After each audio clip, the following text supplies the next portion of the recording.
जय हिंद। आइए हम पॉलिटिकल साइंस और इंटरनेशनल रिलेशन का एक क्वेश्चन समझने का प्रयास करते हैं। यह क्वेश्चन नंबर 1C है। ठीक है, हमें 200 शब्दों में इस प्रश्नों के उत्तर देने हैं। 1C, ठीक है। A B ऑलरेडी हम डिस्कस कर चुके हैं, वह है 1C। आइए पढ़ते हैं। In India new tension are bound to arise as a result of the process of socio economic development and modernization and also of the compulsion of electoral politics। देखो, इलेक्ट्रल पॉलिटिक्स की बात आप जब करते हैं तो भारत में कई एक कह सकते हैं इतनी यूनिटी एंड डाइवर्सिटी की बात करते हैं, तो डाइवर्सिटी इन यूनिटी भी है।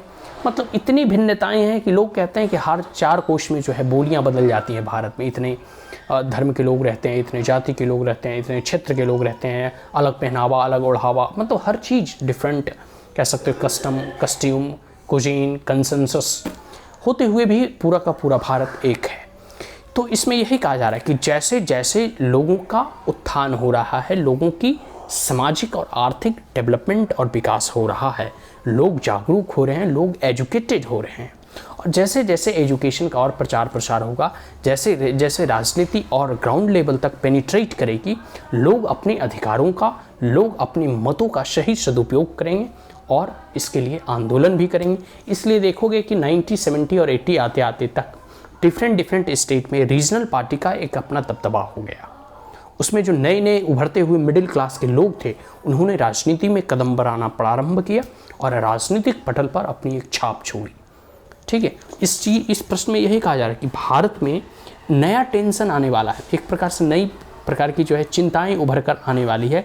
और वह चिंता रहेगा कि जैसे जैसे सामाजिक और आर्थिक उन्नति हो रहा है, लोग अपने अधिकारों के लिए, अपने दायित्वों के लिए, अपने कर्तव्यों के लिए जो है अधिक जागरूक हो रहे हैं। नई नई पॉलिटिकल पार्टियां जो है फॉर्म किया जा रहा है और वो अपने इशूज़ को लेकर, अपने इंटरेस्ट को लेकर और अधिक कंसेंसस उसमें डेवलप हो रहा है, और इसका प्रभाव इलेक्ट्रल पॉलिटिक्स पर पड़ना स्वाभाविक है।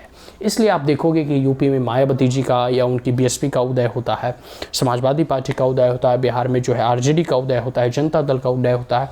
तो जो कह सकते हो कि समाज के लोग और समाज के हिस्से के लोग अपनी कह सकते हो कि सामाजिक और आर्थिक उन्नति कर लेते हैं, वो राजनीति में भी अपना जो है कह सकते हो जोर आजमाइश करते हैं। और इलेक्ट्रल पॉलिटिक्स और डेमोक्रेसी में, और ख़ास करके भारत के मल्टी पार्टी सिस्टम में, यह बहुत बड़ी खूबी है कि यहाँ जो है पूरी की पूरी जो है लोगों की स्वतंत्रता है। कोई भी अपनी पॉलिटिकल पार्टी को फॉर्म कर सकते हैं और एक प्रकार से जो है पूरी की पूरी जो है कह सकते हो कि कोई भी चुनाव लड़ सकता है। यहाँ तक कि अगर नहीं भी है तो इंडिपेंडेंटली भी लड़ सकता है, और अगर जनता का समर्थन है तो जीत भी सकता है। और साथ साथ कास्ट की पॉलिटिक्स हो गया, कम्युनलिज्म की पॉलिटिक्स हो गया, रीजनलिज्म की पॉलिटिक्स हो गया, ये सब सारी की सारी चीज़ें भारत में एक समस्या के रूप में है। लेकिन समस्या का जो है ना समाधान भी इसी में निहित है कि लोगों का विकास भी तो ज़रूरी है। क्योंकि कई बार देखोगे तो कुछ समाज के लोग जो है बहुत पिछड़े हैं, बहुत जो है कह सकते हो कि उनका सोशो इकोनॉमिक डेवलपमेंट नहीं हो रहा है। तो जैसे जैसे वो लोग के समाज के कुछ लोग अगर आगे बढ़ते हैं तो वो ये चाहेंगे कि हमारे समाज के सभी लोग आगे बढ़ें। तो इसके लिए जो है वो हमेशा अपनी बातों को, अपनी कह सकते हो कि मुद्दों को जो है स्वाभाविक सी बात है कि राजनीतिक तौर पे उठाना चाहेंगे, और राजनीतिक हिस्सेदारी में भी उनकी जन भागीदारी बढ़ेगी। ठीक है, जैसे जैसे पॉलिटिकल कह सकते हो कि एजुकेशन लोगों में जाएगा तो लोग जो है अति उत्साहित होकर जो है राजनीति में पार्टिसिपेट करेंगे। तो मैं व्यक्तिगत तौर पर इसे टेंशन के तौर पर नहीं देखता हूँ। ये लोकतंत्र और भारत की खूबी है।